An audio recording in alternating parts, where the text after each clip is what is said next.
Hello and welcome back তোমাদের সবাইকে Deepa's blog and মেকআপের আরও একটা নতুন ভিডিওতে। সবাই কেমন আছো? আশা করছি সবাই খুব ভালো আছো। তো সকাল সকাল ঘুম থেকে উঠে আমি সোনাকে নিয়ে নিচে নেমেছি। এই যে এসেছেন, এটা হচ্ছে আমাদের পুরনো বাড়ি থেকে এসেছে আমার শ্বশুর মশাইয়ের দাদা, মানে বাবাদের বংশের সব থেকে বড় উনি। তো ওর বাপি মানে সোনার বাবা চলে গেল অফিস, আর ওনার কোলে আছে সোনা। তো আর ওদিকে বাবা বসে আছে, এদিকে ঠাম্মা বসে আছে, আর এই যে মা দাঁড়িয়ে আছে এখানটায়। আর সকালবেলা ওকে নিয়ে তাড়াতাড়ি একটুখানি, তাড়াতাড়ি না, আমাদের নামার টাইম হয়ে গেছিলো, তো সেই টাইমেই নেমেছি দুজন, কারণ উনি এসেছেন আমরা জানি না। তো ঠাম্মা একটা হাঁক দিতে আমি ওকে নিয়ে নিচে চলে গেলাম।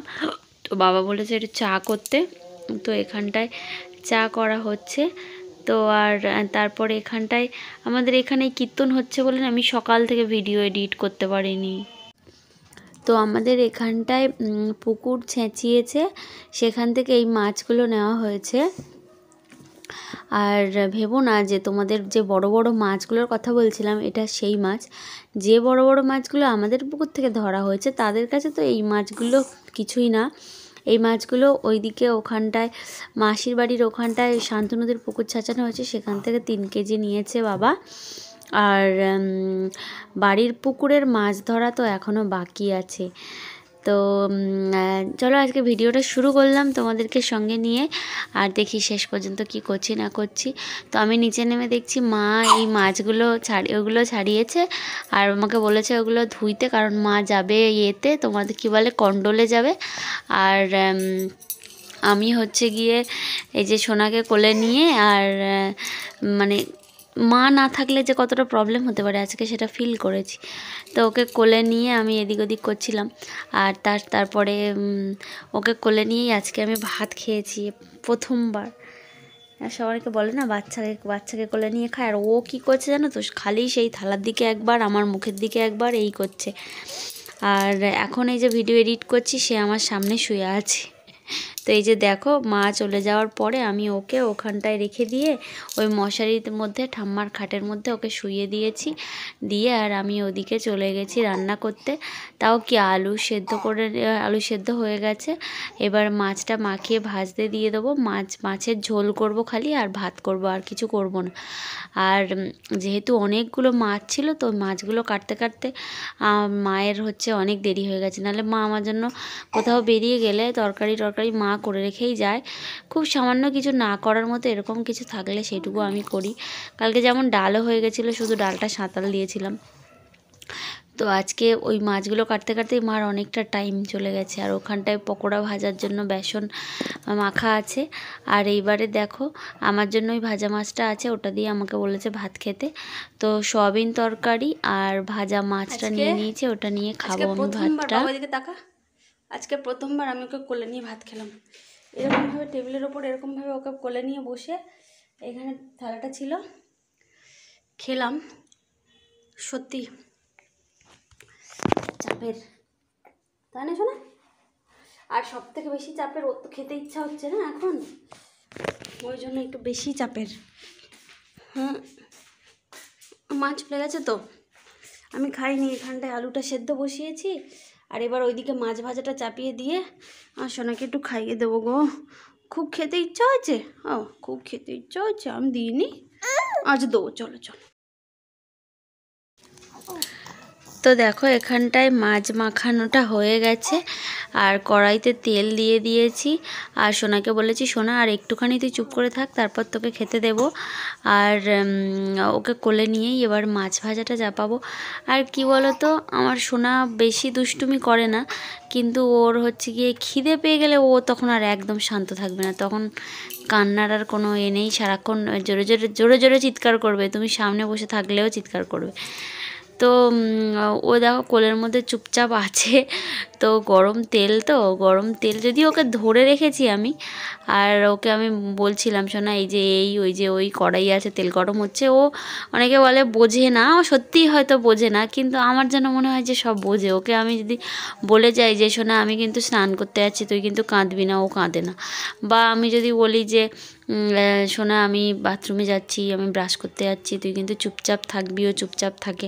তারপরে অনেকের বিশ্বাস হবে কি জানি না, ও মানে পটিটা তো ও কিন্তু এতে করে, তোমার মানে হাগিসে করে। ও ধরো যে হাগিসটা ওকে আমি পরিয়ে রাখলাম ওটা আমি খুলে রেখে দিই, মানে খুলে যেরকম দু সাইড থেকে ছিঁড়ে যেটাকে ফেলে ওরকমভাবে আমি রেখে দিই। ওর যখন মানে পটি পায় আমি ঠিক ওর পটিটা টাইমিং বুঝি আমি, মানে বিকালবেলার টাইমে, না হলে সকালবেলার টাইমে, আর না হলে রাত্রেবেলার টাইমে। এই 3টে টাইমের মধ্যে যে কোনো একটা টাইম, মানে প্রথমে পেপার যেটা আছে ওর মানে শিট যেটার ওপর ও শুয়ে থাকে সেটা দিলাম, দিয়ে তার উপরে হাগিসটা ওর পিছনে ঠিকঠাক জায়গায় দিয়ে, আর পা দুটো উঁচু করে যদি বলি সোনা পটি করে নেয়, ও কিন্তু পটি করে নেয়। মানে ওর পটির কাঁথা আমাকে ধুইতে হয় না। যখন ধরো আমি কিছু নোনা মাছ বা কিছু খেয়ে ফেলেছি 2বার 3বার করে পটি হচ্ছে, তখন তো সেটা আলাদা কথা।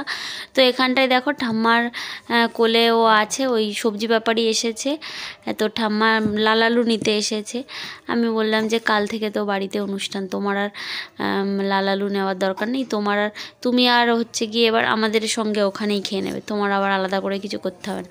আসলে ঠাম্মার কি বলো তো, অনেকে তোমরা বলো যে তোমাদের কেমন সংসার, 2-3টে হাঁড়ি এই সেই। আসলে আমাদের বাড়িতে কি বলো তো, যার যেটা ভালো লাগে, মানে আমাদের তরকারিটা ঠাম্মার টেস্টি লাগে না, সেই জন্য ঠাম্মা কি করে, ঠাম্মার তরকারিটা ঠাম্মা করে না। আর কোনো কারণ নেই যে ঝামেলা গন্ডগোল সেসব নেই। সে সমস্ত একটা টাইম ছিল না নয়, যখন আমিও ওপরে আলাদা খেতাম। তবে সে সমস্ত জায়গা এখন আর নেই, এখন সব কিছুই খুব ভালো। আর আমি শাশুড়ি মায়ের কাছ থেকে এইটা শিখেছি যে কড়াইতে মানে সবজিটার মানে তেলের ওপরে মশলাগুলো সব দিয়ে ভেজে নিয়ে তারপরে যে সবজিটা আমি রান্না করব, আলু বলো ফুলকপি বলো, সেটাকে দিয়ে দেবো, দিয়ে কষিয়ে নিয়ে জল দেবো। তো এই রান্নাটা আজকে এই একটাই তরকারি হয়েছিল, আর আলুটা সেদ্ধ করে রাখা ছিল। নতুন আলু তো সেদ্ধ করে না রাখলে কেমন গায়ে গায়ে ঠেকে না, আর কেমন যেন সেদ্ধটাও ঠিকঠাক হয় না, কেমন যেন একটা বিচ্ছিরি লাগে। আর চারিদিকে বিভিন্ন আওয়াজ হচ্ছে, তোমরা একটুখানি, আমি জানি না তোমাদের ভিডিওটা দেখতে কেমন লাগছে বা কি। তো আজকেই ভিডিওটা এডিট করছি, আজকেই 6টাতে আপলোড করব, না হলে আজকে কোনো ভিডিও করা হয়নি। 5:35 অলরেডি বাজে। এর মধ্যে এক্সপোর্ট করে আপলোড আমি 6টাতে করতে পারবো কি 6:30 বেজে যাবে আমি বলতে পারছি না। তো দেখো তরকারিটাতে আমি জল এখানে দিয়ে দিলাম, আর এইবারে আমি সোনা কিন্তু তখনও আমার কোলে আছে, মাঝখানে ও খাইয়ে দিয়েছিলাম। আর এইবার আমি সোনাকে নিয়ে বলি কি যাবো একটুখানি উঠোনে, বলে চলো তোমাদেরকে দেখাবো যে ঠাম্মা না এখন উঠোনে কি সুন্দর ফুল বাগান করেছে। মানে বালতি রাস্তা দিয়ে কিনবে অল্প অল্প দাম দিয়ে, তাতে মাটি ভর্তি করে। আর আমাদের বাড়ির পাশেই একটা ফুল গাছের মানে ফুলের মানে বাগানের ফুল বিক্রি করার একজন হয়েছে, সেখান থেকে ফুল নিয়ে আসবে। আর এখানে দেখো রং বেরঙের ফুল ফোটে, তোমাদেরকে দেখাবো আর কি কি ফুল ফোটে। তো আপাতত এই 2টো ফুল ফুটেছে, যেগুলো মা পুজো দেবে। আরও কি সুন্দর সুন্দর ফুল ফোটে। এবার সোনাকে বলছি এদিকে ঘুরতে, সোনা আর এদিকে ঘুরছে না, জানো তো। ওই দেখো চেষ্টা করছে কিন্তু ঘুরছে না। তারপরে ঘরে এসে দেখলাম কি না, আমার সোনা ঘুমিয়ে গেছে।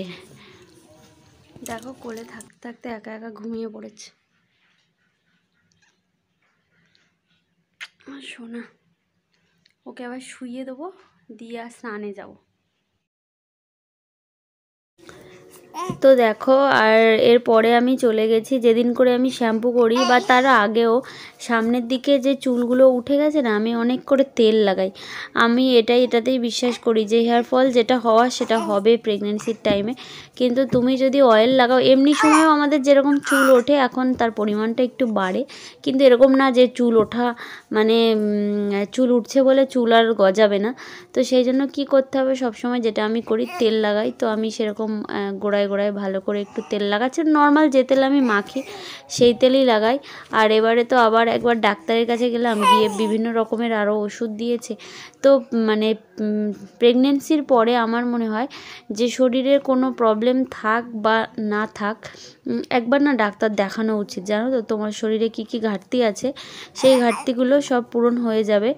আর মানে শরীরটা অনেক সুস্থ থাকবে, তুমি শরীরটা অনেক সুস্থ ফিল করবে। মানে একটা বাচ্চা হওয়ার পরে মায়ের শরীরে যা যা পরিবর্তন হয়, যা যা কিছু ঘাটতি হয়, সেগুলো মানে মেটানো খুব দরকার। তার কারণ একটা মা অনেক কমজোরি হয়ে যায়, বা গলা শুনতে পাচ্ছ তার, একটা মা অনেক কমজোরি হয়ে যায়। তো সেই জন্য হয়ে গেছে বাবা, আর একটুখানি আছে। ডাক্তারটা দেখানো উচিত। আমি তো ঠিক করেছি যতই পারে হেয়ার ফল হয়ে যাক, চুল আমি কাটবো না, যে কটা 4টে চুল থাক ওই 4টে থাক। এখন এই ওষুধ খাচ্ছি, আবার চুল পড়াটা কমেছে, তাই মনে মনে মাঝে মাঝে ভাবছি যে ওষুধ খাওয়াটা হয়তো বন্ধ না করলে আমার চুলগুলো থাকতো। কিন্তু আমার কোনো আফসোস নেই, তার কারণ দেখো চুলগুলো অনেক ফাঁকা ফাঁকা হয়েছিল, দেখো গজিয়ে আবার ভর্তি হয়ে গেছে। তো তোমরাও যারা মানে যাদের হেয়ার ফল হচ্ছে, সে মা হয়েছ বা এমনি, তারা তেল মাখবে, বেশি করে তেল মাখবে, চুল কিন্তু গজাবে। তবে হ্যাঁ, যেদিন অয়েল লাগাবে সেদিন কিন্তু প্রচুর চুল উঠবে, মনে হবে যেন আর তেল মাখবো না। এইবারে চলো যাবো তোমাদের মেন জায়গায়, যে পুকুরে দেখো কতজন এসেছে মাছ ধরার জন্য। আর শ্বশুরমশাইও নেমেছে, মেসো নেমেছে, আরও অনেকে নেমেছে। সোনা সোনা আমাকে একটু ভিডিওটা এডিট করতে দাও, আমার চাঁদ।